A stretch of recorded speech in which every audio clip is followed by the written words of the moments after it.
Hi అండి, అందరికీ నమస్కారం. ఈరోజు మరి ఒక్క మంచి ప్రేమ కథతో మీ ముందుకు వచ్చాను. ఈ కథను కూడా ఆదరిస్తారని మనస్ఫూర్తిగా కోరుకుంటూ ఇక కథలోకి వెళ్ళిపోదాం. 9ంటికే కాలేజీ అయితే 8:30కు నిద్ర లేచి అదరాబదరాగా కాలేజీకి రెడీ అయింది అమూల్య. అమ్మో, ఇప్పుడు గాని అమ్మ చూస్తే టిఫిన్ చేసి వెళ్ళమని గోల చేస్తుంది. ఎలాగైనా అమ్మ కంట పడకుండా తొందరగా బయటకు వెళ్ళిపోవాలి అని అమూల్య అనుకుంటుండగానే వాళ్ళ అమ్మ ఒక కవర్తో అమూల్య గదిలోకి వచ్చింది. అమ్మో, నిన్ను ఈరోజు కాలేజీకి వెళ్ళొద్దని చెప్పమన్నారు మీ నాన్నగారు అంది. 10:30కు రాహుకాలం వెళ్ళిపోగానే అబ్బాయి వాళ్ళు వస్తారంట, నీ పెళ్లి చూపులు అంది. ఇదిగో ఈ చీర కట్టుకొని రెడీగా ఉండు అంది. ఏంటమ్మా ఇది, నాకొక్క మాటైనా చెప్పకుండా ఈ పెళ్లి చూపులేంటి అంది. ఈ వక్కీరైపోతే నా డిగ్రీ కూడా కంప్లీట్ అవుతుంది కదా, ఆ తర్వాత మీ ఇష్టమని చెప్పాను కదా అని అంది. ఇలాంటివేమైనా చెప్పేది ఉంటే మీ నాన్నగారికి చెప్పుకోవే, మీ తండ్రి కూతుర్ల మధ్య నేను చచ్చిపోతున్నాను అని అంది. చిన్నప్పటి నుంచి వాళ్ళ నాన్న మాటలకి ఎదురు చెప్పడం అలవాట్లేని అమూల్య మారు మాట్లాడకుండా రెడీ అయిపోయింది. అబ్బాయి వాళ్ళు రావడం, పెళ్లి చూపులు జరగడం అంతా అయిపోయింది. అబ్బాయి తన పేరు సురేష్. సురేష్కి అమూల్య నచ్చడంతో వెంటనే తాంబూలాలు కూడా మార్చేసుకున్నారు. కానీ అమూల్య మనసు చాలా బాధపడింది. కనీసం నా అభిప్రాయం కూడా అడగకుండా నాన్నగారు ఇలా చేస్తారు అనుకోలేదు. ఇష్టం లేని పెళ్లి చూపులు కాబట్టి అమూల్య అసలు అబ్బాయి మొహం కూడా చూడలేదు. కానీ ఏదో ఒక సందర్భం కల్పించుకొని ఆ అబ్బాయితో మాట్లాడి ఈ పెళ్లి ఇష్టం లేదు అని చెప్పాలి అని అనుకుంది అమూల్య. ఇంతలో అబ్బాయి వాళ్ళు కబురు పంపారు అమూల్యతో మాట్లాడాలి అని. అమ్మయ్యా, వాళ్లే మాట్లాడాలి అని అడిగారు కాబట్టి ఎలాగైనా ఈ పెళ్లి క్యాన్సిల్ చేసేసేయాలి అని అనుకుంది అమూల్య.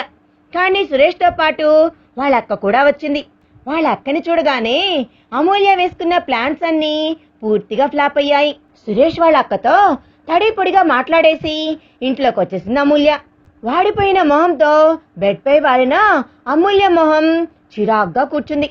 పెళ్లి మండపంలో ఎవరి హడావిడిల్లో వాళ్లే ఉండిపోయారు. అంగరంగ వైభవంగా అమూల్య సురేష్ల పెళ్లి జరిపించారు అమూల్య వాళ్ళ నాన్నగారు. బంధువులందరూ దీవెన్లు అయిపోయినాక ఫోటోగ్రాఫర్ వాళ్ళిద్దరి చేత కొన్ని స్టిల్స్ పెట్టించి ఫోటోషూట్ చేస్తున్నాడు. మొదట ఒకరి కళ్ళల్లో ఒకరు చూసుకున్నట్లుగా ఉంది స్టిల్.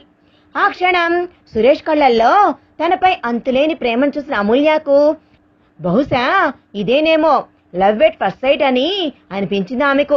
ఆ తర్వాత అమూల్య భుజం మీదుగా చేతులు వేసి అరుంధతి నక్షత్రాన్ని చూపిస్తున్న సురేష్ని చూస్తుంటే ఇంతకు ముందు ఎవరైనా తన్ను పొరపాటుగా తాకినా కూడా ఎంతో కంపరంగా అనిపించేది. కానీ ఇప్పుడు సురేష్ స్పర్శను ఫీల్ అవుతూ ఉంటే ఇదేనేమో పెళ్లికున్న గొప్పతనం అనిపించింది. ఆ కొన్ని నిమిషాల్లోనే సురేష్ సాన్నిహిత్యంతో ఎంతో సెక్యూర్డ్గా అనిపించింది అమూల్యకు. తన మెడలో 3 ముళ్ళు పడే చివరి క్షణం వరకు కూడా ఈ పెళ్లి ఎలాగైనా ఆగిపోతే బాగుండు అని ఎదురు చూసిన అమూల్య ఇప్పుడు రెప్పపాటు కాలం కూడా సురేష్ మీద నుండి చూపు తిప్పుకోలేకపోయింది. అబ్బాయి తరపున వాళ్ళకి ఎన్నో జాగ్రత్తలు చెప్తూ అందరూ కన్నీటి పర్యంతం అవుతూ అప్పగింతలు చేశారు అమూల్య తరపు వాళ్ళు. పెళ్లికి ముందు సురేష్తో మాట్లాడాలి అని అమూల్య ఎంతో ప్రయత్నించింది. ఇప్పుడు ఒక్కసారైనా అమూల్యతో ఏకాంతంగా మాట్లాడాలి అని సురేష్ చేయని ప్రయత్నమే లేదు. పాపం పంచాంగం కూడా సురేష్ మీద పగబెట్టినట్లుంది. మరో 12 రోజుల వరకు శాంతి ముహూర్తం లేదు అని చెప్పారు వారి సిద్ధాంతి గారు. ఆ మాట వినగానే లాక్డౌన్ వల్ల టూర్ క్యాన్సిల్ అయినట్లుగా మొహం పెట్టిన సురేష్ను చూస్తుంటే నవ్వు ఆగటమే లేదు అమూల్యకి. 3 రోజులకి ఒక్కొక్కరుగా బంధువులందరూ వెళ్లిపోయారు. ఇంకేముంది, సురేష్ ఒంటరిగా అతని రూమ్లో, సురేష్ అమ్మ పార్వతమ్మ గారి రూమ్లో ఉంది.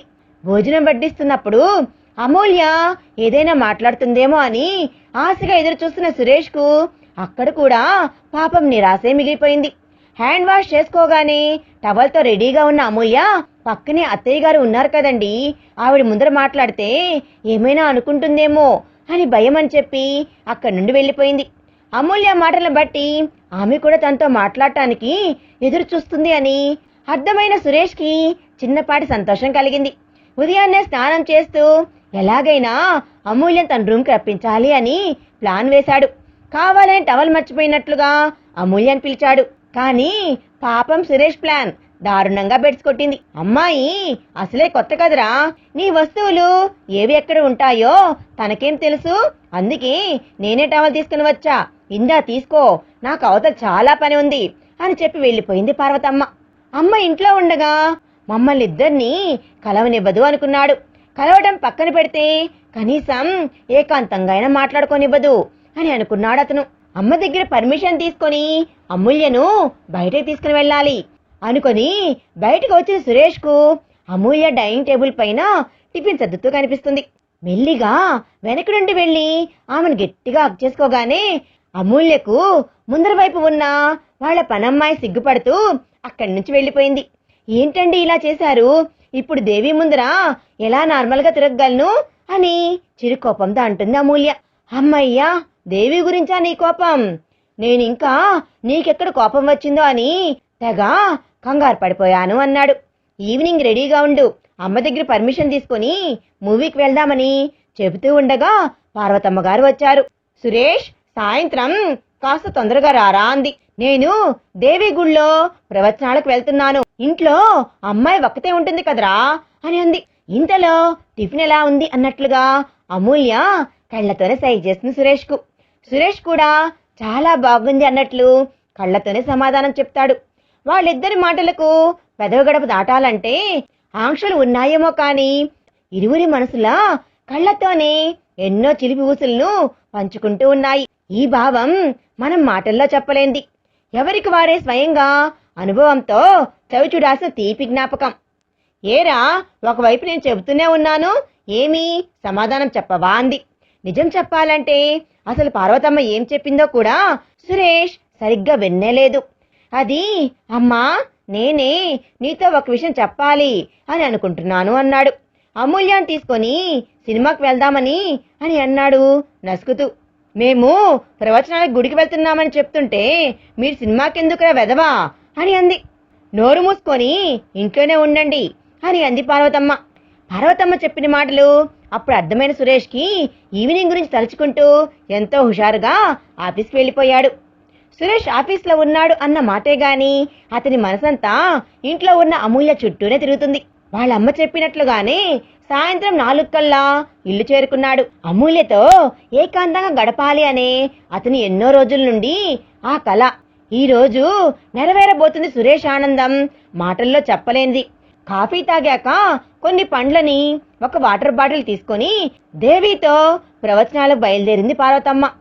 అత్తగారిని సాగనంపడానికి గేట్ వరకు వచ్చిన అమూల్యతో, ఇదిగో పిల్ల, మేం గంటలో వచ్చేస్తాము, ఈలోపు వాడేదైనా వెర్రివేషాలు వేసినా నువ్వు మాత్రం నీ హద్దులోనే ఉండు, తెలుసు కదా ఇంకా ముహూర్తానికి 3 రోజులుంది అంది.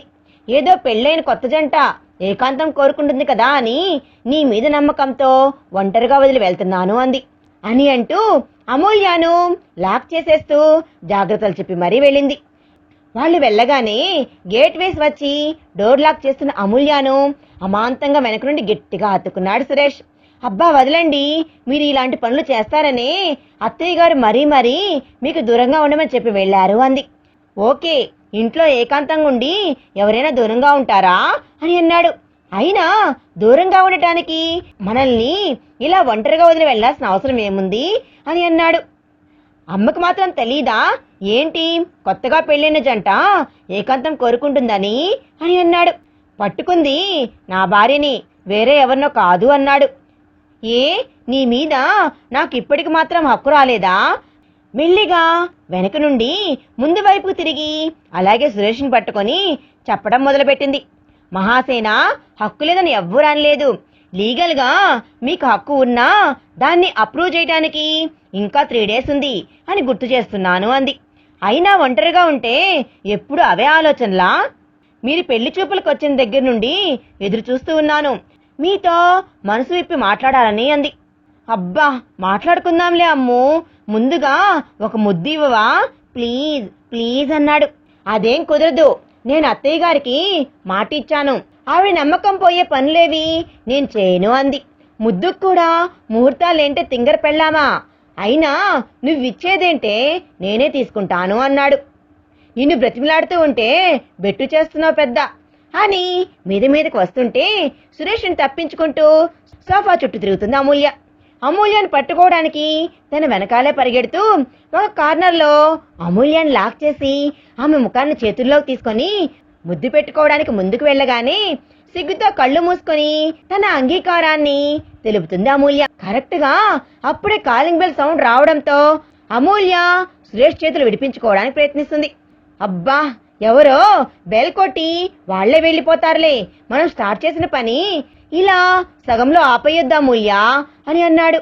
అయ్యో వదలండి, వచ్చింది అత్తయ్య గారైతే అస్సలు బాగోదు అని గబగబా వెళ్ళి డోర్ ఓపెన్ చేసేసరికి ఎవరో ఒక వ్యక్తి నిలబడి ఉన్నాడు. హాయ్ సిస్టర్, సురేష్ ఉన్నాడా అన్నాడు. అని అంటూ ఉండగానే సురేష్ బయటికి వచ్చాడు. సారీరా బావా, పెళ్లి టైంకి నేను ఇండియాలోనే లేను, అందుకే పెళ్లికి రాలేకపోయాను అన్నాడు. ఒక్కసారి నిన్ను సిస్టర్ని కలిసి విష్ చేసి వెళ్ళిపోదామని ఇలా వచ్చాను అన్నాడు. సురేష్ ఇంకా మాట్లాడే అవకాశం ఇవ్వకుండా అతన్ని తీసుకుని లోపలికి వచ్చేశాడు సురేష్ ఫ్రెండ్. అమూల్య వాళ్ళ కాఫీ తీసుకొని రావడానికి లోపలికి వెళ్ళగానే, ఒరేయ్ ఎలాగో పెళ్లికి రాలేదు, కనీసం ఈ రోజు రాకుండా రేపైనా వచ్చి చేస్తే బాగుండేది కదరా అని అన్నాడు. సురేష్ అతని మెడ పట్టుకొని తిడుతూ ఉండగా అమూల్య కాఫీతో వచ్చింది. అక్కడ సీన్ ని ఎక్స్పెక్ట్ చేసిన అమూల్యకు సురేష్ ని చూస్తుంటే అసలు నవ్వే ఆగటం లేదు. కాఫీ తాగావు కదరా, ఇంక వెళ్ళు అంటూ బలవంతంగా వాళ్ళ ఫ్రెండ్ని బయటకు తోసేశాడు సురేష్. కిచెన్ లో కాఫీ కప్పులు సర్దుతున్న అమూల్య దగ్గరికి వచ్చి, అమూల్య, మన పెళ్లి ఫిక్స్ అయినప్పటి నుండి ఇప్పటి వరకు కనీసం ఎప్పుడైనా నాకు ఫోన్ అయినా చెయ్యాలి అనిపించలేదా అని అన్నాడు. చాలా దిగులుగా అడుగుతున్న సురేష్ను చూసి, ఒక్కసారి కాదండి, మీరు పెళ్లి చూపులకు వచ్చిన మొదటి రోజు నుంచి ఇప్పటి వరకు చాలా సార్లు అనుకున్నాను, కానీ మీ నెంబర్ నా దగ్గర లేదు కదా, కనీసం మీరైనా కాల్ చేస్తారేమో అని వెయిట్ చేస్తూ ఉన్నాను, అది కూడా లేదు అని అంది. అవును, ఇంత సడన్ గా మీకు ఫోన్ చేయలేదు అని ఎందుకు గుర్తొచ్చింది అని అంది. అలా వాళ్ళిద్దరు చాలాసేపు మనసారా మాట్లాడుకుంటుండగా మళ్లీ కాలింగ్ బెల్ సౌండ్ వినబడటంతో అమూల్య మొబైల్ నుండి తన మొబైల్కి రింగ్ చేసి అమూల్య మొబైల్లో కూడా తన నెంబర్ని సేవ్ చేశాడు. ఇక ఆ రోజు నుండి మొదలైంది వాళ్ళిద్దరు చాటింగ్. ఒకరికొకరు ఎదురుగా ఉన్నా కూడా మాటల్లో చెప్పలేని ఎన్నో భావాలను చాటింగ్ లో పంచుకుంటున్నారు.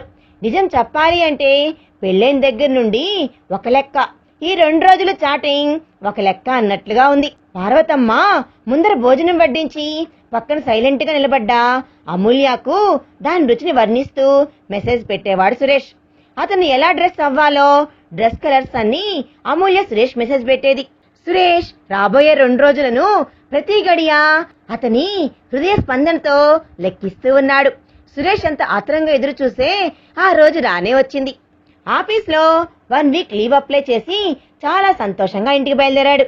కానీ సురేష్ ఇంటికి వచ్చి చూడగానే అతను ఊహించినటువంటి పరిస్థితి ఎదురైంది అతనికి. అమూల్యకు అమ్మవారు పోసింది. సురేష్ ఆఫీసు నుంచి రాగానే నేలపై వేపాకుల మీద పడుకున్న అమూల్యను చూస్తూ మెల్లిగా అమూల్య దగ్గరికి రాబోయాడు. ఒరే నాన్న, వెళ్ళి కాళ్ళు కడుక్కొనిరా, అలాగే అమ్మాయి దగ్గరికి వెళ్ళకూడదు నువ్వు అని పార్వతమ్మ చెప్పడంతో సురేష్ కాళ్ళు కడుక్కొని వచ్చి అమూల్యకు ఒక పక్కగా కూర్చొని ఆమె నుదుటి మీద చెయ్యి వేయగానే బగబగమండి నిప్పుల కుంపట్లా ఉంది ఆమె శరీరం అంతా. సారీ అండి, మిమ్మల్ని చాలా డిసప్పాయింట్ చేశాను కదా అని అంది. అమూల్య ఒక్కో మాట కోడి తీసుకుని పలుకుతుంది. చాచా, అవేం మాటలమ్ము, నేను నీ నుండి కేవలం సుఖం మాత్రమే కోరుకోవడం లేదు, ప్రేమించాను అమ్ము, నిన్ను 2 సంవత్సరాలుగా ప్రాణంగా ప్రేమించాను. కానీ నువ్వెంత సెన్సిటివ్ అని అర్థమయ్యాక నీకు నా ప్రేమ విషయం చెప్పకుండా డైరెక్ట్ గా మా అమ్మని మీ ఇంటికి పెళ్లి సంబంధానికి పంపాను. నేను నిన్ను ప్రేమిస్తున్నానని మీ నాన్నకు కూడా తెలుసు. ఆయన నా ప్రేమకు విలువనిచ్చి నీతో కనీసం ఒక్క మాట కూడా చెప్పకుండా మన పెళ్లి నిశ్చయం చేశారు. నా ప్రేమ సామ్రాజ్యాన్ని నీకు మన ఫస్ట్ నైట్ రోజు చూయించాలి అనుకున్నాను. నాకు కేవలం నీ శరీరంతో మాత్రమే పనిలేదు అమ్ము, నీ మనసులో స్థానమిస్తే చాలు, జీవితాంతం నిన్ను ఇలా చూస్తూనే బ్రతికేస్తాను అని అన్నాడు. కాపురం చేయడం అంటే ఒకరికొకరు శరీరాలు పంచుకోవడం మాత్రమే కాదు, ఒకరికొకరు కడదాకా ప్రేమను పంచుకోవడం. సురేష్ తన లీవ్ ని 1 మంత్ కు పెంచుకొని అమూల్యను పగలు రాత్రి కంటికి రెప్పలా చూసుకున్నాడు. అందరూ రొమాన్స్ అనగానే చిలిపి చేష్టలు, చిలిపి మాటలు అనుకుంటారు. కానీ మాటల్లో చెప్పలేనివి, చేతల్లో చూపలేనివి ఎన్నో భావాలను కొంటె చూపులతో పంచుకోవచ్చు. తెలుసా అమ్మో, నీ కళ్ళల్లోకి చూస్తూ జీవితాంతం గడిపేస్తాన్రా అని అన్నాడు సురేష్. ఇక వాళ్ళిద్దరూ సంతోషంగా హ్యాపీగా ఉండిపోతారు. ఈ కథ మీకు నచ్చితే లైక్ చేసి మీ విలువైన అభిప్రాయాన్ని కామెంట్ రూపంలో తప్పకుండా తెలియజేయండి. Thanks for watching.